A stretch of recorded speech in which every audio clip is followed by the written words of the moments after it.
How do we start this? Start what? This freaking show we're doing?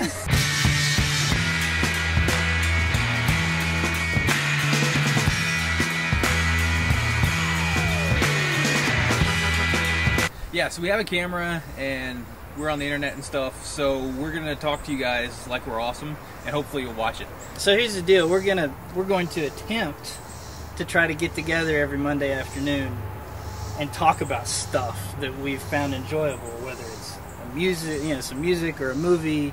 I'm sure there will be web design, code, ExpressionEngine related things that happen as well. So what would you like this to be called? We need to know. We need your help. We like Get Kick Awesome, the Kick Awesome Show, things with kick and awesome, but feel free to branch out. Okay, so the first thing we're going to talk about is the movie Inception. We're a little late to the party, or at least I am. I just saw it this weekend. It's basically rad. Yeah, it's pretty awesome.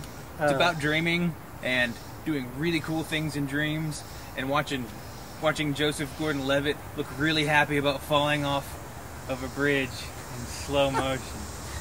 It looks really, really fun. So we've got theories, of course. Here's a couple of my theories, right? So the first thing is like the obvious one. At the end, are those really his kids or is he dreaming? And we don't know because it cuts to black before the top either falls over or it keeps standing up. The real question is, how did he make Leonardo DiCaprio seem actually cool in this movie? So here's my conspiracy theories. Number one, if at the end, if it doesn't fall over, whose dream is it, right? Is it Dom's or is it his dad's? See, I think it might be his dad's because he says that his dad taught him how to architect the dreams. And it's his dad who picks him up from the airport. It's his dad who takes him to the house, right? And where's the grandmother? Like, where is she? What's going on? That's my thought. Do you have any conspiracy theories? No. I just want to be able to use this on a client. Like, the logo doesn't need to be bigger. That's what the thought that we need to set. So we need to invite them over, hook them up to the machine. Drug them. Drug them. Well, you got to get them to sleep first. Drug them. And then you drug them inside the second level, right? Or do you have to drug them in the first? I can't remember. So, yes, we have to go 3 levels deep at least so we can plant the seed of the idea that the logo doesn't have to be. And that's really why they call it CSS 3. You're 3 levels deep.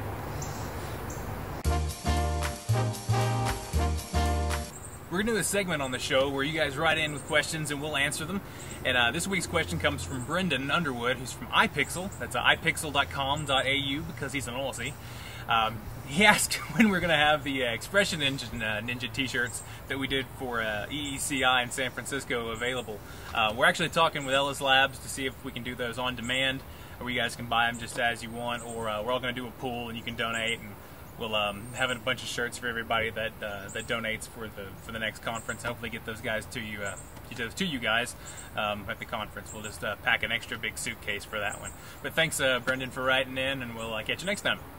So this segment that we're going to attempt to do every week is the problem solution. I don't know what we're going to call it yet, but so if we run across a problem either in coding or design, anything really, and we find a solution, we're going to try to present it here. It'll be short. It won't be anything in depth, but we will try to post any code relevant links below the video in the article. So the problem that I had was that I had designed a mock-up for a client of a blog entry, and at the end of that blog entry I had 2 related entries and then a next and previous entry on each side of that.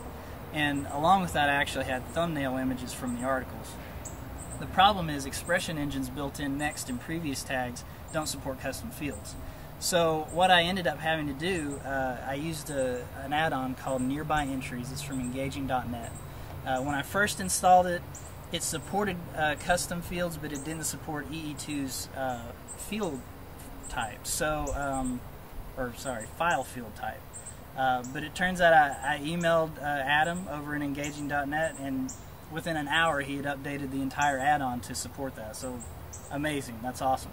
The only other problem I ran into was that the when you're at the first entry, there's obviously no previous entry, so I had to be able to do some sort of if, statement check to put something else there instead. And I ended up using URL title to entry ID to grab the entry ID from the URL title and then pass it to some embedded templates, and we'll put the code in there. I don't want to get too complicated with that, but I was able to get it working. Thankfully, I was pretty excited this morning. So that's it for this segment. And if you guys run into problems, or if you have solutions to small problems, send them to us, and we'll try to fit them in for you. Is it recording? It is recording. All right. So here's the deal. You guys probably remember Designer's Music, that little side project that we did. How long ago was it? About a year. About a year. Has it been a whole year? I think so.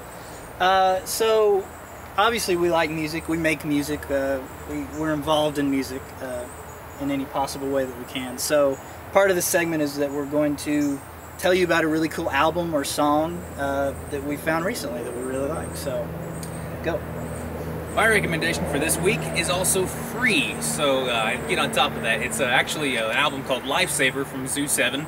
It's the same guys that do Phono, if you're familiar with them. It's on Designer's Music, and we'll have links to it and stuff for that where you can pick that up.